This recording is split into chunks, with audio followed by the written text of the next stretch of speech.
It's good to treat other people the way you would like to be treated yourself. It's like a golden rule, and there's a reason for it. And that reason is that we're connected in some strange way that we don't totally understand.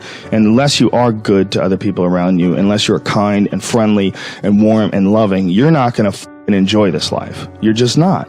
You're going to be problems everywhere you go. You're going to have problems everywhere you go. You got to figure out a way to enjoy this life. It's not because of Jesus. It's not because of Moses. It's not because of anybody that may or may not have ever existed. It's because that's how you fit in better in the world. That's how you stay positive. And it doesn't have to be some that was written 5,000 years ago on animal skins. That doesn't have to be the golden rule because it's old. That's dumb.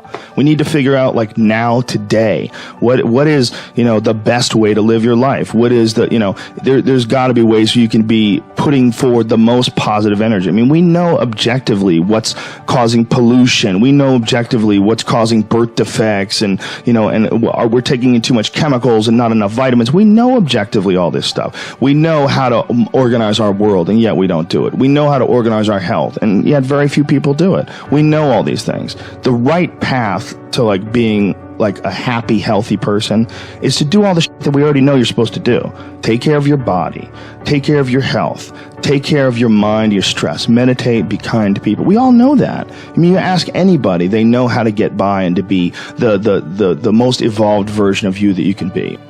Start working out your body and get a better sense of, like, how this machine feels when it's moving, it's flowing better, there's less tension in it, your mind feels like relaxed, and you enjoy every single moment of the day better. Step 1, everybody knows that step, right?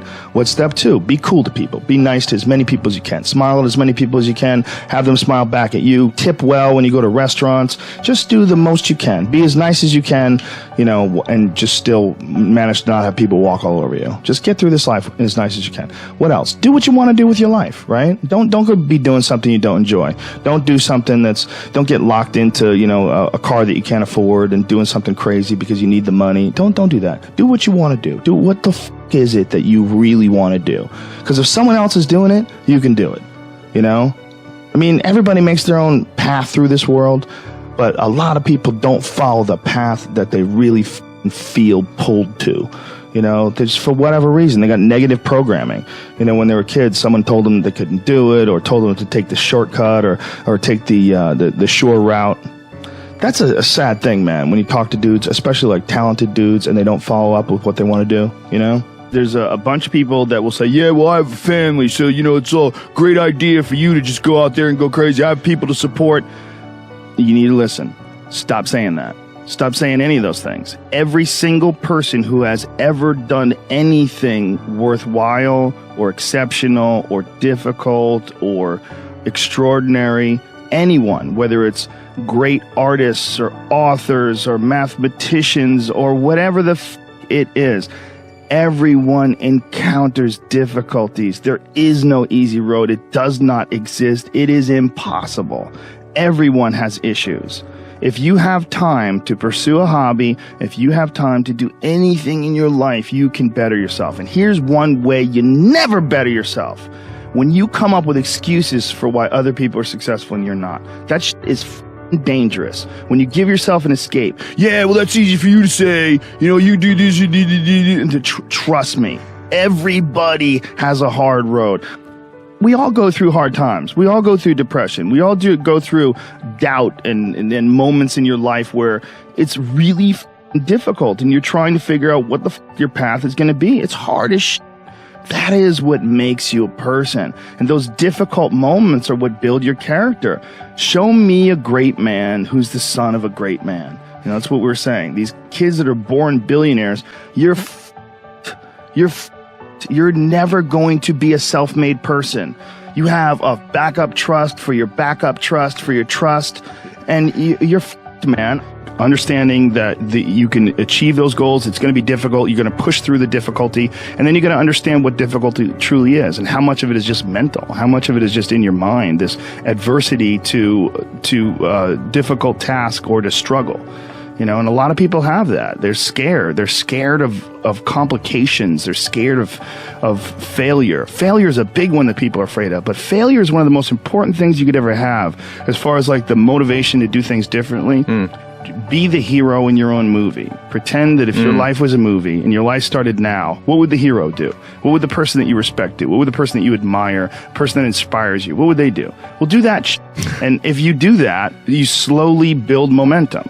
You like, today I did what I wanted to do. Today I started a class in yoga. I did this. I did all these things that I was saying I wasn't going to do. And now I feel momentum. And momentum is a very important point in people's lives. That's why some folks don't like to take days off, because they feel like they're losing momentum and they sort of have to restart the wheel up again after a vacation. There's sometimes you just got to get up and get shit done. There's sometimes where you have to pull yourself up and you have to push forward even if you want to stay in bed. And if you don't do that, and you just keep calling on your daddy and your daddy keeps rescuing you, you never develop those tools. You never develop that ability to recognize what you're doing wrong with your life. When you're alone with your thoughts, you get an idea of what your thoughts actually are. If you live your life just acting constantly on the momentum of other people's expectations, of you wanting to be liked by these other people, you can run into a trap, and you set up a life that you didn't really want. You're trapped in this situation where you have a mortgage, you've got credit card bills, you got student loans you have to pay, you have a bunch of shit going on that you have to continue to feed. And all that, and especially if you have a family and you have to feed them, oh my goodness. Then you're fully locked in. You can't take any chances whatsoever. And oftentimes people make the mistake of getting stuck. And it is just a tactical mistake, just like it would be a mistake if you got stuck on a video game. Just like it would be a mistake if you followed a map incorrectly and you get stuck in the woods. Your life is certainly some sort of a journey. It's certainly some sort of a journey. And we have to all be aware that when we're making journeys, we're not going to always make the right steps. And sometimes you have to back up and try again. And if you're in a position where you can't back up and try again, you've trapped yourself. And the system will set out honeypots for people to get trapped in. The system will set out the ideas of retirement, the ideas of the golden years, providing you benefits, providing you a healthy work environment. Why? Well, because they want people to work for them. They don't want people to realize their own dreams and escape. And that's a pain in the ass. So you got to hire more people and train them. And they want to set it up so that you stick around. Stick around in some sort of an unsatisfying world. It's up to you to see that video game problem, to see that issue as it comes up on the map. And no, I think this is a right turn. To see all the problems that could potentially lay in front of you and calculate your future. And then also look around all the people that didn't do it and look at the misery that they're in and learn that you don't want to be like them. And then look at the people that have kind of taken chances and navigated their way. What did they do differently than you? What objectivity do they have that maybe you lack? What insight into their own mistakes are they willing to delve into that you're not, that you step back and you go, I just don't want to look at myself that closely. But the person who's able to look at themselves the closest is going to get the more rational results.